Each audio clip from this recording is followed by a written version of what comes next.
공수처 수사는 과연 그 금융 로비 의혹 김기현 변호사께서 제기하신 그 부분에 대해서 어느 정도 진척이 됐는지 수사가 상당히 궁금해요. 특히 이제 그 제일 주역이라 할 만한 이종호 씨에 대한 뭐 수사라든가 그 이제 몇 분들이 있잖아요. 혹시 이제 그 이후의 상황 좀 뭐 들은 거 있으시면 아시는 대로 좀 얘기해 주시면 공수처는 저한테도 네. 수사 상황을 알려주지 않기 때문에 저도 지금 수사가 뭐 어디까지 되고 어떻게 됐는지는 알 수가 없습니다. 그래서 저도 언론을 통해서만 그냥 보도를 보면서 아는 건데 대통령 수사 통화 기록을 확보했다. 네. 네. 뭐 그것 외에는 특별하게 저도 뭐 어떻게 되고 있다는 걸 알 수가 없고 그리고 최근에 보도를 보면 국민의힘조차도 공수처를 지금 비판을 하고 있더라고요. 왜 수사를 빨리 안 끝내냐. 뭐 이렇게 하고 있던데 이게 참 공수처가 수사를 너무 느리게 한다라는 거에 대한 비판은 여야를 가리지 않고 지금 있는 상황인 것 같습니다. 그게 보면요, 그러니까 공수처에 이제 보통 흔히 수사 역량을 이제 얘기를 하는데 또는 이제 수사 의지, 뭐 예. 보통 우리가 이제 검찰 수사도 비판할 때 그런 얘기를 하잖아요. 근데 공수처 같은 경우는 어떻게 보면은 어떤 구조적인 좀 문제도 있는 것 같고 일단 그 뭐 인원이나 조직이 일단 상당히 좀 열악한 상황이잖아요. 부족합니다. 예, 이 수사를 할 수 있는 수사팀 규모가 아닙니다, 이게. 그런데 그리고 그 수사팀 다른 수사도 하고 있죠. 그러니까요. 네. 이것만 하는 것도 아니고 그 뭐 검사 수 다 해봐야 뭐 20 지금 20 정원도 지금 아직 못 채운 걸로 아는데 24명 남짓이라고 제가 알고 있고 그 중에서도 이 수사를 하고 있는 수사 4부는 뭐 검사 해봤자 한 4-5명 정도 있는 걸로 알고 있고요. 거기는 이 수사만 하는 것도 아니고 뭐 세관 마약이라든가 뭐 감사원이라든가 이런 것도 다 같이 하고 있고 이미 기소한 사건 재판 공소 유지까지 하고 있는데 검사가 4-5명이라는 겁니다. 그 검사 또 출신이시니까 잘할 거 아니에요. 이거는 죽으라는 거죠. 그러니까 네, 이거 일을 하지 말라는 겁니다. 그러니까 이렇게 지금 상황을 보면 그 몇 분은 상당히 수사 의지는 갖고 있는 것 같은데 공수처 내에서도. 예. 그죠? 근데 이제 의지와는 이제 완전히 별개거든요. 별개죠. 예를 들면 이제 또 이제 언론인 출신이시니까 언론인이시지 않습니까? 그럼 보면 쉽게 말하면은 기자 한 명 딱 찍어가지고 야 너 이제 재해병 사건도 너가 다 취재하고 세관 마약도 너가 다 취재하고 모두 다 취재하고 이러면 할 수 있겠습니까? 그게 아무리 의지가 있는 사람이라 하더라도 그렇죠. 똑같은 거거든요, 이게. 예, 그런 거는 공수처 수뇌부가 나서가지고 열심히 수사를 독려하고 또 인력이나 이런 거를 채워주고 부족한 부분 이렇게 자원이나 시설 이런 걸 끌어와 줘야 되는 건데 제가 보기에는 공수처 수뇌부는 지금 뭐 공수처장님 보면 맨날 저 상임위 나와가지고 씩 웃으면서 그냥 열심히 하고 있습니다 이렇게 하시는데 뭘 하고 있는지 모르겠어요. 도대체 팔짱 끼고 그냥. 그런데 뭐. 국민의힘의 그동안의 입장이 그 대통령의 또 그 특검법 거부 명분이 그거였잖아요. 공수처 수사 결과를 보고 특검 여부를 뭐 그때 가서 판단하겠다. 근데 이런 식으로 하면 공수 수사가 어느 세월에 정권 끝날 때나 끝날까요? 말입니다. 도대체가 알 수가 없는 것이고 막. 지금 뭐 결국에는 공수처가 어떤 전국민적인 열망, 반부패 수사, 뭐 권력자에 대한 수사, 판검사에 대한 수사 이런 거를 하기 위해서 탄생을 했는데 아이러니하게도 그 공수처가 지금 특검을 가로막는 아주 좋은 명분이 되어주고 있어요. 그렇네요. 예, 이게 좀 아이러니한 상황이죠. 사실은 공수처도 들으면 성격상으로 보면 그 자체가 하나의 특검 성격이 될 수도 있는데 그런 이제 뭐 여러 가지 그런 이제 제한 상황이 있어서. 지금 말씀하신 대로 오히려 지금 걸림돌이 되는 참 진짜 아이러니합니다. 그나마 그래도 또 일반 검찰에서 하는 것보다는 그래도 조금 기대를 해볼 수 있는 데인데 지금 그런 그랬는데 그러니까 의지적인 측면에서는 뭐 외압에 덜 휘둘리고 수사를 하려는 열정이나 의지는 확인할 수 있으니까요. 근데 다른 모든 그거를 제외한 다른 모든 면에 있어서 이 기존의 검찰이나 경찰 같은 수사기관보다 상당히 좀 많이 떨어집니다. 여러 면에서. 맞아요. 신분도 지금 불안하고 지금 뭐 또 지금 대통령 재가를 받아야 되잖아요. 지금 연임하려면 지금. 뭐 연임은 뭐 됐다는 얘기도 있고 그러는데 하여간 이게 참 그래요. 예를 들면 중앙지검 반부패부나 이런 데는. 정말 뭐 많은 욕도 먹고 비난도 듣고 하고 있지만 그런 걸 떠나서 그냥 수사 실력 자체로만 놓고 봤을 때는 진짜 잘하거든요. 인원도 일단 빵빵하고. 네. 근데 지원도 그게 잘 되고. 이유가 전국에 검사가 한 2,000명 정도 있습니다. 그 2,000명 중에 날고 기는 사람들, 정말 추리고 추려가지고 엄선해가지고 모은 실력자들이거든요. 그러니까 당연히 실력은 최고일 수밖에 없죠.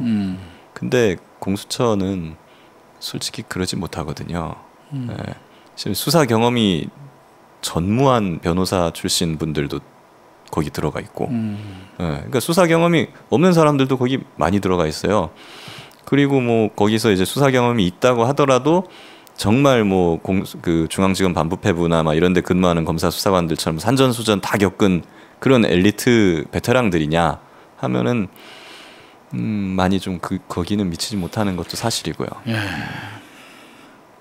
참 답답한 상황이 계속 이어지고 있는데. 네. 그러니까 사실은 실력이 중요한 건데 어떻게 보면은 의지 이런 것만 가지고서는 할 수 없는 일이 세상에 많다라는 아니 뭐 걸 하다못해 이런 경우에 이런 대형 수사를 하게 되는 경우에 이거는 사실상 이제 그 정권을 겨냥하는 수사고 거대 권력 정치 권력을 상대로 해야 되는 진짜 엄청난 수사인데 이게 자체 인력 우선 인력상으로도 안 돼. 이러면 뭐 어디 진짜 검찰 반부패 수사부나 이런데 뭐 파견을 좀 뭐 지원을 요청할 수 있는 뭐 그런 거라도 좀 된다든가. 근데 그런 게 전혀 지금 안 되잖아요. 이제 법률상으로는 공수처가 이제 검찰에 뭐 검사나 수사관 지원을 요청할 수 있게 있어요? 되어 있습니다. 예. 근데 뭐 한들 받아주겠습니까 검찰에서? 예. 그렇기 때문에 저는 이제 와서 드는 생각이긴 하지만 이런 정도의 권력 수사, 정치 수사 이런 것들은 특검으로 하는 게 맞는 것 같아요. 상시 뭐 공수처 같은 기구를 만든다 하더라도 그게 이런 식의 최고위 권력이 개입된 그런 사건을 제대로 할 수 있겠는가라고 봤을 때 아니 근데 그 특검을 계속 저렇게 못하게 막고 있으니 최고위에 앉은 사람이 이거 뭐 방법이 없어요 지금? 저는 이 정도 되면은 오늘도 제가 대통령 기자회견을 봤는데 그 특검이랑 최병 사건에 대해서 물었더니 수사가 잘 되고 있지 않냐.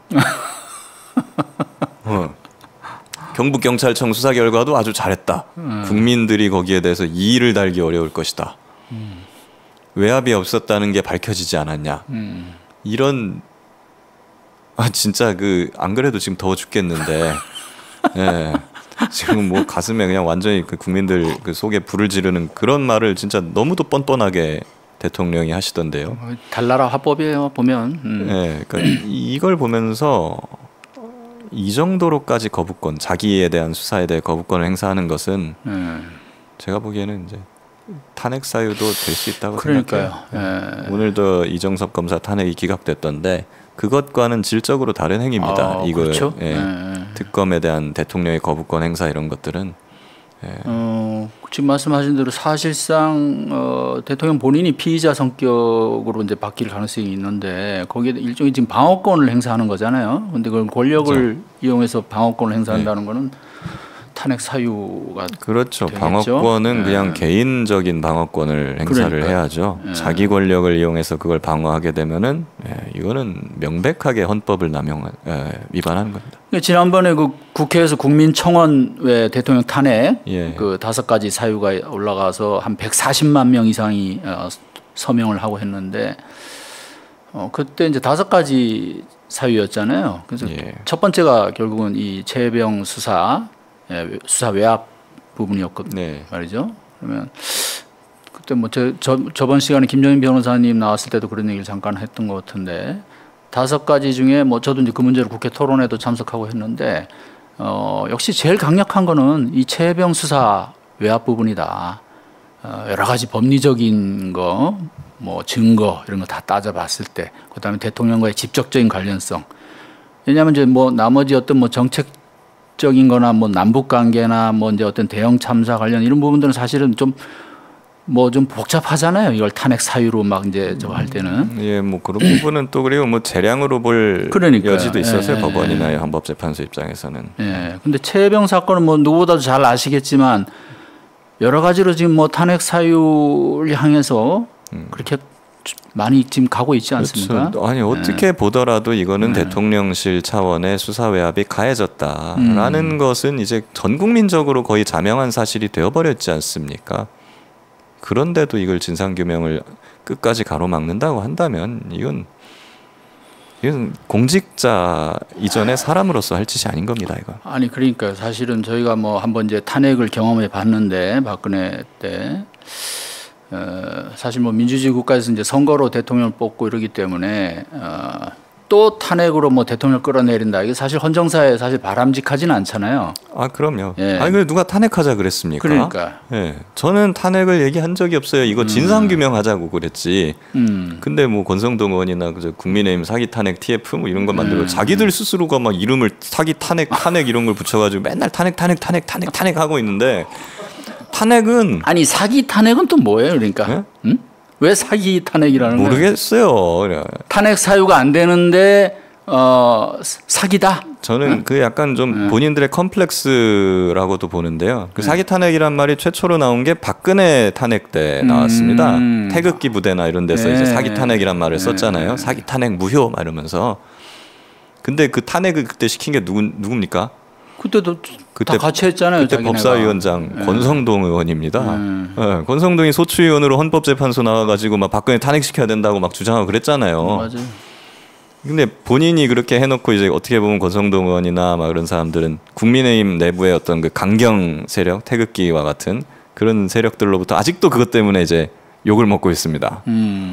그러니까 약간 그런 거에 대한 컴플렉스 때문에 네, 이번에 그냥 이제 좀 만회해 보려는 그런 거 아닌가 싶기도 하고 하여튼간에 저희는 진상 조사를 하자고 했지 탄핵을 하자고 한 적이 없어요.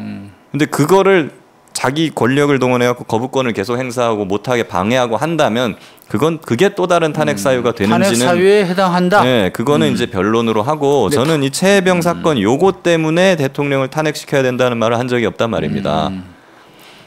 진상 규명을 하고 그럼 진상이 밝혀지고 나면은 그거에 따라서 뭐 책임질 사람들이 책임을 지고 그거는 알아서 하는 것이지 아직 그러면 진상이 규명이 다 되지도 않았는데 국민의힘이 그 뭐 자기들이 탄핵을 하면서 막 이걸 언급한다는 것은 굉장히 부적절한 일이다. 좀 그렇게 생각해요. 도둑이 제발 저린다는 말이 그런 있는데, 거죠, 딱. 예. 뭔가 지금 상당히 불안하고 뭔가 선제적으로 좀 대응을 하려는 방어 전략 그러니까 같은데. 말입니다. 예. 맞아요. 누가 뭐 이거 탄핵을 먼저 주장한 게 아니잖아요. 진상 규명을 하자. 근데 계속 이렇게 방해를 하니까 이러면 이런 건 탄핵 사유가 된다. 뭐 이 정도 주장인 거잖아요. 또 다른 그냥. 탄핵 사유가 되는 거죠. 그러니까요. 이건 뭐 온 국민이 다 하는 건데 윤 대통령은 아까 뭐 오늘 기자회견 얘기도 하셨는데 도대체 어떤 국민을 얘기하는지 국민이 이 수사가 잘 되고 있다고 그렇게 본다가 그렇죠. 그리고 저도 이제 탄핵 TF 뭐 국민의힘에 거기에다가도 묻고 싶은 것이 아니 진상규명하자 그러면은 아니 너네들 이걸로 또 탄핵하려 그러는 거잖아 라고 묻는데 아니 웃기는 말이죠. 아니 진상규명 해봤더니 탄핵할 만한 사유가 없으면 그럼 탄핵하고 싶어도 못합니다. 그럼 국민의 입장에서는 좋은 거 아니겠어요? 자기들은 수사외압이 없다고 그렇죠. 주장하고 있잖아요. 대통령실하고 여당은. 그러면은 조사를 해보 특검을 해서 수사를 하고 조사를 해서 수사외압이 없었다는 게 밝혀지면 그러면 모든 혐의를 벗는 것이고 자기들은 탄핵을 하고 싶어도 할 수가 없고 그러면 이제 자기들은 민주당이나 이런 야당들한테 역공을 할 수도 있는 거잖아요. 그런 것인데 아니 그럼 진상규명하자는데 그럼 탄핵하려고 그러는 거잖아. 그러니까 안 받아줘 한다는 것은 그럼 수사를 받으면 되는 건데 못 받겠다는 것은 그럼 잘못을 했다? 이걸 자기 스스로 간접적으로 인정하는 것밖에 더 되겠습니까 이게? 본인 대통령 본인 스스로도 뭐 특검 거부하는 자가 범인이라면서요. 예. 본인이 한 얘기를 대통령 되고 나서 많이 뒤집고 있죠. 예. 한두 가지가 아닌 것 같습니다. 그러니까요. 예, 어떻게 보면 제가 이제 검사 출신이지 않습니까? 제 주변에 보면 이제 검사 인맥이라든가 뭐 이제 법조계 인맥이나 이런 분들 보면은 보수적인 사람들도 굉장히 상당히 많이 있어요. 뭐 물론 이번에 되게 많이 떨어져 나가긴 했는데 공익제보 하면서 근데 그분들조차도 윤석열 후보를 옛날에 대선 때 이제 찍었던 사람들이 많죠. 그 사람들조차도 지금은 윤석열 언급하는 것 자체를 굉장히 싫어하고 창피하고 부끄러워합니다. 그나마 그래도 조금 건전한 상식을 갖고 계신 분들이라고 봐야겠네요. 보수적이지만. 그러니까 이제 태극기만 이런 분은 아니고, 그렇죠. 그러니까 양식은 좀 있고 한데 굉장히 그 사람들 부끄러워해요. 그 예전에 안철수 후보였던가요? 그 뭐 윤석열 찍으면 자기가 뭐 손가락 잘라버리고 싶을 거라고 뭐 딱 그런 감정을 갖고 계시더라고요 지금. 네.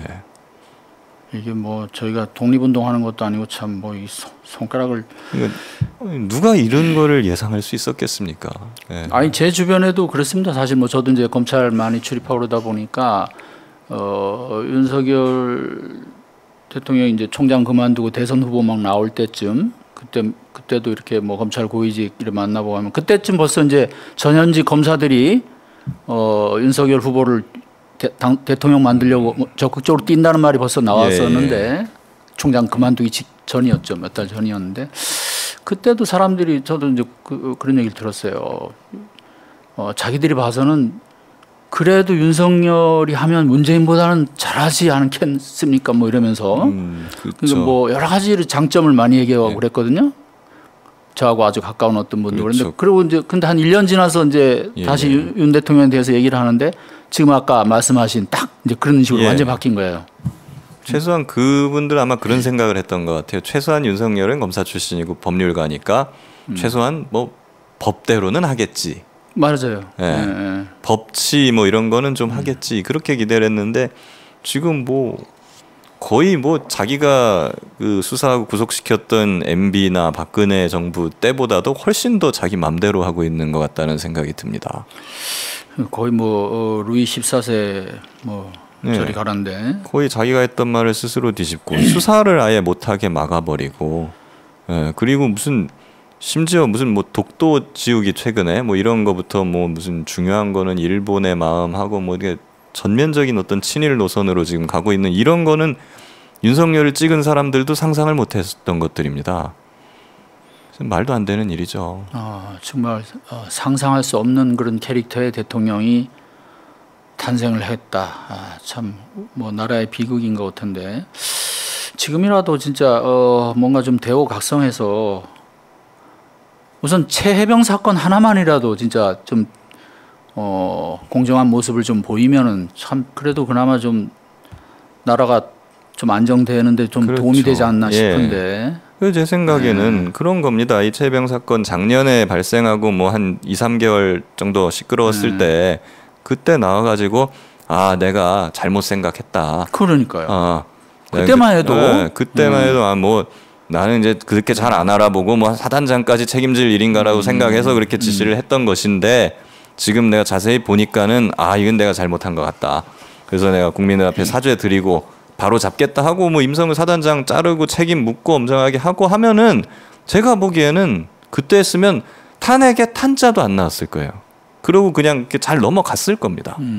그런 것을 윤석열 대통령께서 계속 고집 부리고 숨기고 은폐하려고 하고 하면서 여기까지 지금 키워온 거거든요.